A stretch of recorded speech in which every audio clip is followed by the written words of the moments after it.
Go. Hey, what is going on, guys? Here at Galaxy Games with a brand new deck profile, and today I'll be showing you guys my Earthbound Immortal Monarchs. Really quick, shout out to my girlfriend who's actually taking film behind the camera.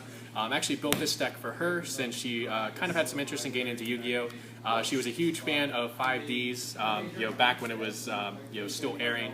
And I mentioned that to her that Earthbounds had been made into real cards, so right when I said that, she was like, yes, I want to play them. So I decided to throw them together with Monarchs because I think it's the most consistent way and the best way to run the deck, honestly. And really quick before we get to profile, show them your face so we know that you're real. Hi.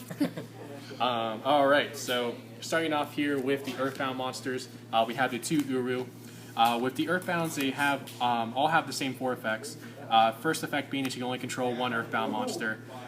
If there's no field spell on the field, they self-destruct. And then they cannot be targeted for attacks, and they can attack the opponent directly. With Uru's unique effect, once per turn you can tribute another monster you control to target a monster your opponent controls and take control of it until the end phase. So it kind of helps you get around the condition of only having one Earthbound on field. That's just basically take one of your opponent's monsters and beat him in the face with it for more damage. Next we have the 2 Apu.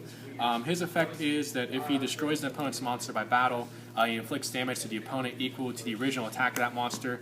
So what's cool with him is you can either attack directly for 3,000, or you can attack over a monster for basically 3,000 damage, or even with Domain, it'll do 38 because of the attack buff from Domain. So Apu just overall is a really nice card to be able to put a lot of damage on your opponent. Then for the final Earthbound, we have the 2 Peaceku. When it leaves the field, except by its own self-destruction effect, it destroys as many face-up monsters your opponent controls as possible, and then deals 800 damage to them for each monster destroyed.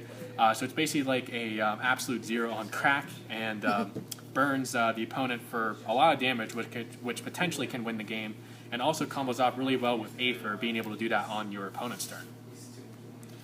So now on to the Squires. Starting off, we have the free idea, basically a 1-card engine that gets you 2 tribute fodder monsters on board to be able to tribute summon your Earthbounds or tribute summon your Monarchs. Then of course being able to add back a banished Monarch spell or trap when it's sent to the graveyard is really good as well. Next we have the 2 Eidos, one of the cards that gives you an extra tribute summon for the turn. And then being able to banish it, the summon idea back from the graveyard is really good, just to give you more tribute plays. Then for the final one, we have the 2 Mithra. This one's the best one in hand other than idea, because you're just able to special summon it, put a token on your opponent's side of the board. Then if you have Stormforth, you can just tribute Mithra and the token for one of your Earthbounds or a Monarch. Or if you have idea, for example, you have a tribute summon play set up. And then of course it also gives you an extra tribute summon when it is tributed. So now for the Monarch engine. Starting off, we have the 2 Aether. Obviously, if this were any other Monarch deck, I'd be playing 3 because it's just a really good card, a staple 3 of, but didn't really have room for a big Monarch engine. Just being able... Sorry. Just keep going. Just being able to... yeah, my girlfriend's making fun of me for my hand motions. So being able to tribute summon this on your opponent's turn, especially with Peaceku, is really good. Both Aether and Arabist together are just really good for setting up your graveyard with Pantheisms and Primes. Being able to summon out a Monarch like Kuraz from the deck is just really good. Can help you get more damage on board, or can set you up with Kuraz for some draw plays. Then we have the 2 Arabists. Being able to shuffle a card from your opponent's hand, field, or graveyard is really good. Setting up your graveyard with its effects is really good. And then of course being able to add itself or an Aether or a Kuraz from the graveyard back to your hand with its graveyard effects is really good. So just make sure that you always have a tribute summon monster. Then for the final one, we have the 1 Kuraz, just to basically have a good monster to summon off of Aether's effect. So that's it for monsters, total of 18. For spells, we have the triple Domain. This is our field spell that we use for our Earthbounds. And we don't play an extra deck, so we actually get the full effect of Domain to lock the opponent out of the extra deck. And then giving the our Monarchs or our Earthbounds the extra 800 attack when it attacks opponent's monster is really good. And of course we also use it for lowering our Aethers or our Arabists by 2 levels to make it easier to tribute summon. Next, we have the Free March. This is basically for if we can't get Domain. Gives us something else that can protect our Earthbounds, because it also protects the Earthbounds from destroying themselves by their self-destruction effect. And then the neat thing is, if you play March of the Monarchs and then summon your Earthbound, the effect will activate to destroy itself, but March will protect it. And then even if March leaves the field later, the Earthbound will stay on board. So basically makes it to where your opponent has to use 2 cards to get over your Earthbound monster. Next we have the Free Pantheism, just broken draw card. The important thing with this deck is that it guarantees you a March or a Domain. Whether you draw it off of the draw effect from Pantheism or you just search it by banishing it, just really good for getting you one of the 3 cards you need for your Earthbound plays, whether getting you the March or the Domain. Next we have the Free Stormforth. Attributing your opponent's monsters is really good. Not targeting, just sending them to the graveyard. Helps you get over Cosmo ships. Next we have only the 2 Tenacity. Would be a staple 3 of in any other Monarch deck, but we only have 5 targets for its effect. But it is still a good card to play at 2, just to get to our important Monarch spell cards, especially March, Domain, and Pantheism. Then we have the 1 Return. Just really didn't have room for a second one, and again, we only play so many Monarchs to search, so I think the 1's enough, especially when it is searchable. For 1-0s, we have the 1 1-for-1, 1 Rhoda, and 1 Upstart.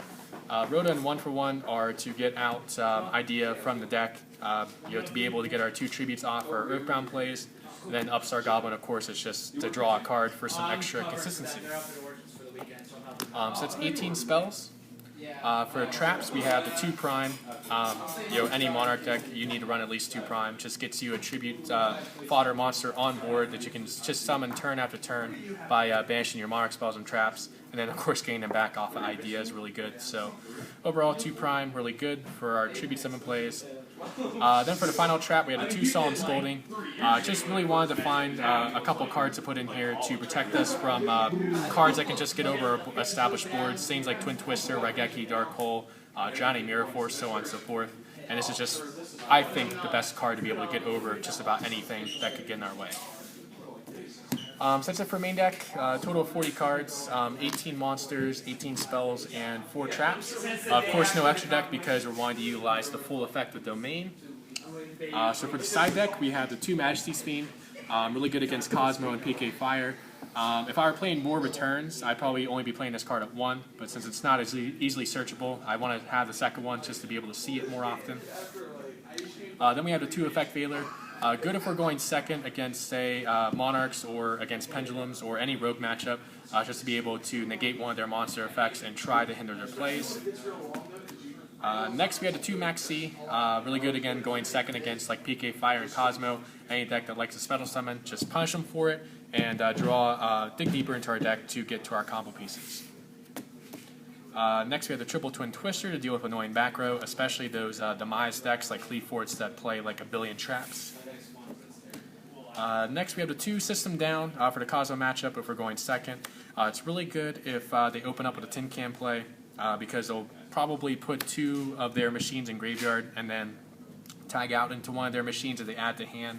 So it right away will be able to banish 3 of their machines, which is really good, possibly 4 if they have another tag out play. Next we have the Triple Rule of Decree. Same reason as Twin Twisters, just for those really trap heavy decks, like Cleave Fort Demise, just send your Demise, so on and so forth.